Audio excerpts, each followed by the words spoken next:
Bien, chers frères et sœurs, c'est vrai que fêter la Sainte Trinité peut paraître un peu curieux parce que toute l'année, nous ne cessons de prier au nom du Père et du Fils et du Saint-Esprit.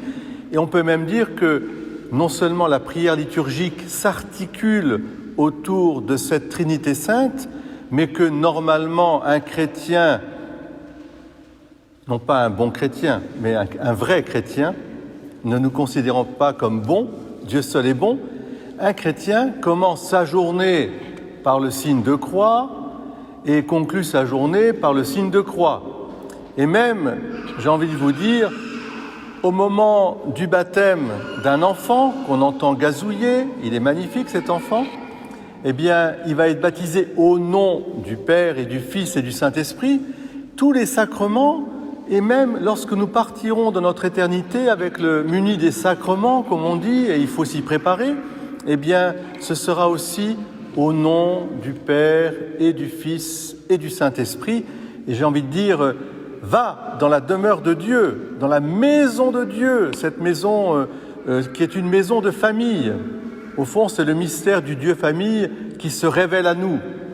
C'est très important, je dirais, de garder au fond de son cœur cette Trinité sainte. Alors, c'est pour cette Trinité sainte que les chrétiens des origines ont accepté, à la suite du Christ, d'être rejetés. Alors rejetés d'un côté du panthéon des dieux, on acceptait tous les dieux, mais non, il n'y a qu'un seul Dieu. Mais aussi rejetés pour un temps, nous le savons, de nos frères de la communauté juive de l'époque, à l'époque de Jésus, ne comprenaient pas, ils pensaient que c'était un blasphème, que Jésus puisse dire « mon Père », notre Père, mon Père, bien qu'ils aient une notion de Dieu Père, mais qu'ils se disent Fils de Dieu. Et alors, dans la fidélité à cette révélation, le Christ est monté sur la croix et a donné sa vie. Et en disant « Père, pardonne-leur, parce qu'ils ne savent pas ce qu'ils font. Mon Père a tout remis entre les mains, et moi, je suis un défenseur pour vous, j'intercède, mais je vous envoie un autre défenseur, révélant pleinement le mystère de la Trinité. C'est un mystère, c'est-à-dire c'est une descente lumineuse, éblouissante et en même temps ombrée de Dieu parmi nous. Seule cette révélation par le Christ nous ouvre à cette vérité de la Trinité. Par nos propres forces, ce n'est pas possible. Parce que tout nous indique au contraire que être un, ça exclut d'être plusieurs. Une unité qui est tellement jalouse qu'elle ne supporte pas autre. Ce mystère de la Trinité, pourtant, il court à travers les livres saints. Tout à l'heure, nous avons entendu le livre des Proverbes. Alors, nous l'avons entendu avec une sono qui est assez déplorable, je reconnais, et ce qui fait que vous n'avez peut-être pas bien entendu. C'est ce fameux livre de la sagesse des Proverbes. Écoutez ce que déclare la sagesse de Dieu. Le Seigneur m'a fait pour lui principe de son action, c'est-à-dire de sa création, de son œuvre. Depuis toujours, avant les siècles, j'ai été formé dès le commencement, avant l'apparition de la terre. J'étais là. Et alors, j'étais là, cette sagesse, il termine en disant « Je faisais ces délices jour après jour, trouvant mes délices avec les fils de l'homme. » Il y a une annonce, une pré-annonce mystérieuse de ce Verbe de Dieu. La sagesse, elle est la parole unique que Dieu a, car la sagesse, vous savez, c'est tout considérer sur une seule vérité, Dieu, créateur de toutes choses. Et en Dieu, je peux tout voir. Eh bien, cette sagesse, c'est le Verbe de Dieu, c'est le Fils de Dieu. Elle est préannoncée quelque part. C'est préannoncé aussi dans la création de l'homme et de la femme. Hier soir, je le disais ici même déjà, lorsque Dieu crée l'univers entier, au moment où il crée l'homme et la femme pour être ensemble, il dit « Faisons l'homme à notre image et à notre ressemblance ». Et c'est en hébreu, c'est le texte hébreu. On passe du singulier à la première personne du pluriel. « Faisons ». Alors évidemment, ce sont des interrogations. S'il n'y a pas eu le Christ pour nous révéler cette Trinité sainte, eh bien, évidemment, il est nécessaire de garder l'unité de Dieu. Car si Dieu est Dieu, il est unique. Il ne peut être qu'un. Mais c'est une unité, non pas de puissance jalouse, qui se garde pour elle-même. C'est une unité d'amour.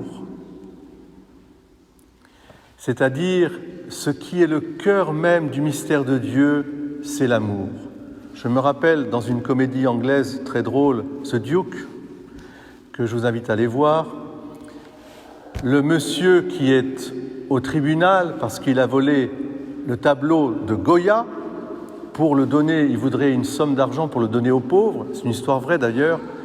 On lui fait remarquer qu'il est marié depuis plus de 50 ans avec sa femme. Et on lui dit, mais qu'est-ce qui fait que vous êtes ensemble? Il dit, j'étais forcé. Alors on lui dit, mais qu'est-ce qui vous a forcé? Monsieur le Président, l'amour. En Dieu, tout s'explique par l'amour. Et si l'amour est en Dieu, c'est ce que nous dit Jean, alors vous comprenez que Dieu, dans cette unité, il n'est pas interdit de penser, au contraire, c'est la révélation de la Trinité, que c'est un Dieu famille. Car l'amour est diffusif de lui-même. L'amour aime donner. Alors donner pour nous, dans la création, mais à l'intérieur même de Dieu. C'est une trinité de personnes. Et voilà où nous allons aller au plus profond, je dirais, de ce mystère, en balbutiant, parce que ce que je vais vous dire n'enlève rien au mystère, ça reste un mystère. C'est une trinité de personnes. La personne constitue notre être. Chacune et chacun d'entre nous, nous sommes des personnes uniques et irremplaçables. Janine, vous êtes une personne unique et irremplaçable, vous savez. Et chacune et chacun d'entre nous. Pour autant, lorsque un homme et une femme, une famille, des enfants, on peut très bien parler de une famille, un être quelque part, une substance familiale. Mais c'est un mystère évidemment partagé. Nous avons bien 3 personnes distinctes et nous ne formons pas des êtres uniques. Chaque être est unique. Mais on peut parler d'une unité quand même. Eh bien, en Dieu, c'est un mystère parce qu'il n'y a qu'un être divin. Mais cet être divin, qui est amour, c'est parce qu'il est amour, il est un être en 3 personnes. 3 personnes. Alors, il y a des images qu'on peut prendre aussi. Quand vous regardez le soleil, par exemple, le soleil lui-même est un. Et puis, on peut considérer qu'il y a les rayons de la lumière du soleil. C'est un peu comme le visage de Dieu qui se fait voir, le Christ, c'est les rayons, il est la splendeur du Père. Et puis alors, la chaleur de ce soleil qui vient nous réchauffer, c'est un peu comme l'Esprit Saint qui vient, comme un effet de l'amour de Dieu, nous réchauffer. Ce sont des images. On a besoin d'images. Mais la réalité dépasse évidemment tout ce qu'on peut imaginer. Seul l'amour peut vous faire entrer dans ce mystère de la Trinité. Seul. Ne raisonnez pas là, mais raisonnez, si je puis dire, cordialement, dans cet amour qui est accordé pleinement à la création et à l'humanité. Moi, je me réjouis de savoir que Dieu est famille, parce que ça m'aide à mieux comprendre le mystère de l'humanité et même de la création tout entière, qui est un mystère de famille où tous nous sommes responsables de chacun et chacun est responsable de tous. Et on va l'exprimer dans une vérité de foi concordante à la fin du credo qu'on va réciter. On appelle ça la communion des saints. Qu'est-ce que c'est que la communion des saints ? Eh bien, c'est ce que je viens de dire. Tout ce qui est bon, à commencer par Dieu, il ne fait que nous donner pour chacune et chacun d'entre nous. Et puis nous aussi, tout ce que nous avons de bon, nous le faisons que redonner pour tout l'ensemble de la communauté. Les mérites des saints profitent à moi, comme la grâce de Dieu profite à chacune et chacun d'entre nous. La communion des saints. Qu'est-ce qui peut expliquer ça ? L'amour. Oui, on est forcé. L'amour nous presse. L'amour nous presse de donner. Voilà pourquoi il nous faut fêter la Trinité Sainte, parce qu'en fêtant la Trinité Sainte, non seulement, bien sûr, j'affirme ma foi, et il faut être fier d'affirmer sa foi chrétienne à la suite de nos pères dans la foi, mais parce que ça me permet de rentrer vraiment dans le mystère de l'amour, le mystère de la famille. Cela me permet de mieux appréhender même l'humanité et la création tout entière comme un vrai mystère de famille.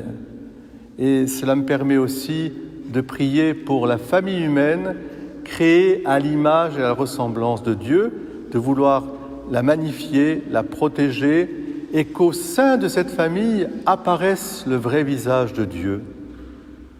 Père, Fils et Saint-Esprit.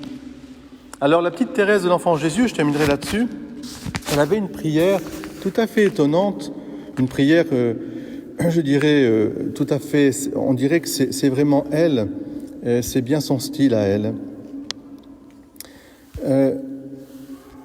Elle disait « Sainte Trinité ». Alors c'est pas Sainte Thérèse, c'est Sainte Thérèse que j'avais lu. Où est-ce qu'elle est, ma petite Thérèse de l'Enfant Jésus ? Peu importe. Elle, dans sa prière, elle fait un rapprochement entre l'enfant qui est dans les bras de Marie et puis cette Trinité Sainte. C'est-à-dire que déjà, elle rassemble, elle nous oriente vers la Sainte Famille, vous voyez ? Et elle dit en fait que dans le mystère de la Trinité, si nous voulons y entrer, il faut y entrer comme dans un mystère de famille, et au cœur du mystère de la famille, il y a la tendresse. Et ce Dieu 3 fois saint, c'est un Dieu de tendresse. Et c'est au cœur de la famille que je peux justement mieux, je dirais, appréhender, vivre ce mystère divin par la tendresse qui est le support mutuel, le dévouement, le pardon, la générosité, le don de la vie. Voilà. Eh bien, que cette Trinité Sainte nous habite.